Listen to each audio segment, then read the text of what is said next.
वैशाख मास की चौथ व्रत कथा, जो मुख्यतः गणेश जी को समर्पित होती है, एक पवित्र धार्मिक कथा है जिसे विशेष रूप से वैशाख मास की कृष्ण पक्ष की चतुर्थी तिथि को महिलाएं संतान सुख, परिवार की समृद्धि और संकटों से मुक्ति हेतु करती हैं। इसे विनायक चतुर्थी या संकष्टी चतुर्थी भी कहा जाता है। यहाँ पूरी गहराई से व्रत कथा बताई गई है। वैशाख मास की चौथ व्रत कथा। व्रत कथा का प्राचीन स्वरूप बहुत पुरानी बात है। एक नगर में एक ब्राह्मण परिवार रहता था।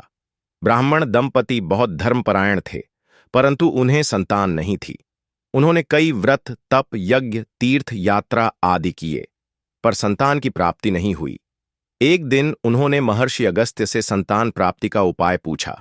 महर्षि ने कहा, तुम दोनों वैशाख मास की चौथ का व्रत करो और भगवान गणेश की विधिवत पूजा करो। इस व्रत से न केवल संतान सुख मिलेगा, बल्कि संतान बुद्धिमान और आज्ञाकारी भी होगी। ब्राह्मण और उसकी पत्नी ने महर्षि के कहे अनुसार व्रत किया। चौथ के दिन प्रातः स्नान करके उपवास रखा और संध्या को भगवान गणेश की पूजा की। उन्हें दूर्वा, लाल फूल, मोदक और लड्डुओं का भोग लगाया। रात्रि को चंद्र दर्शन कर व्रत पूर्ण किया।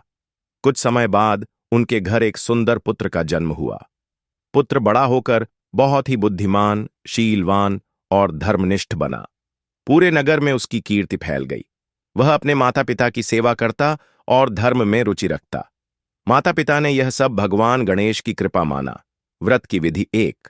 प्रातःकाल स्नान करके संकल्प लें कि मैं संतान सुख, समृद्धि और विघ्नों के नाश हेतु गणेश चौथ का व्रत कर रही हूं। 2। दिन भर उपवास करें, फलाहार या निर्जल व्रत। 3। शाम को गणेश जी की मूर्ति या चित्र के सामने दीपक जलाए, दूर्वा, अक्षत, सिंदूर, लड्डू, मोदक चढ़ाए। 4।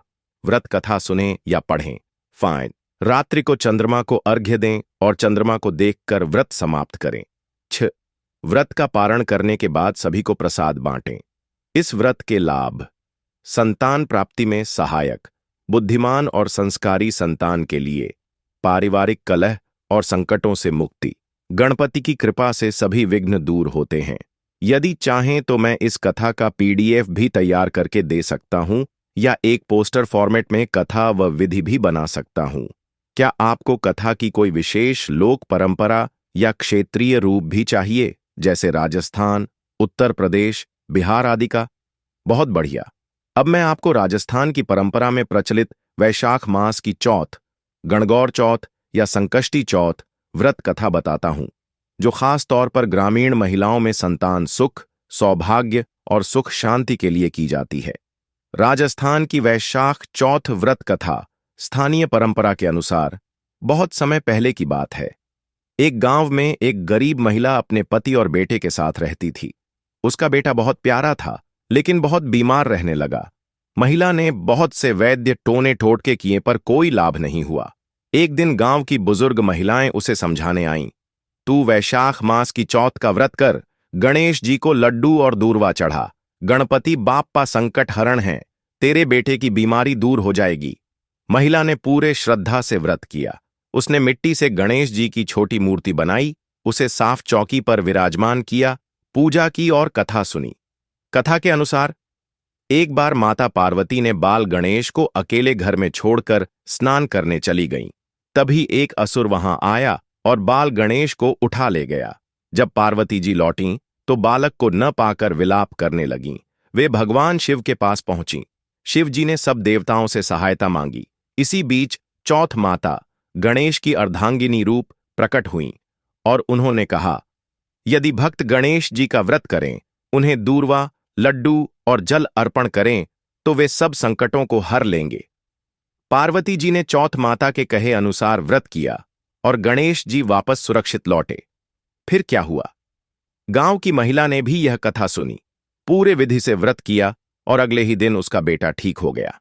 तभी से वह हर वर्ष यह व्रत करती रही और अन्य महिलाएं भी उससे सीखकर यह व्रत करने लगीं। राजस्थानी परंपरा में व्रत की खास बातें: मिट्टी से गणेश जी और चौथ माता की मूर्ति बनाई जाती है। कच्चा सूत, मौली बांधकर गणेश जी को रक्षा सूत्र अर्पित करते हैं। दूर्वा और शुद्ध देसी घी के लड्डू या मीठे रोट का भोग लगाते हैं। कथा सुनने के बाद चंद्रमा को जल और दूध से अर्घ्य देते हैं।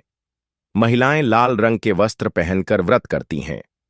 कुछ क्षेत्रों में इस दिन बांझ स्त्रियां विशेष मनोकामना पूर्ति हेतु व्रत करती हैं। महत्व: राजस्थान में यह व्रत संतान प्राप्ति, सौभाग्य, गृह कलह से मुक्ति और गणपति कृपा के लिए विशेष माना जाता है। साथ ही यह कथा ग्राम्य लोक परंपराओं से भी जुड़ी है, जहां महिलाएं सामूहिक रूप से यह व्रत करती हैं। अगर आप चाहें तो मैं इस कथा का राजस्थानी बोली में संक्षिप्त लोकभाषा संस्करण भी तैयार कर सकता हूं, या फिर इसका PDF आम पोस्टर बनाकर सजावट के लिए दे सकता हूं। बताइए आपको किस रूप में चाहिए।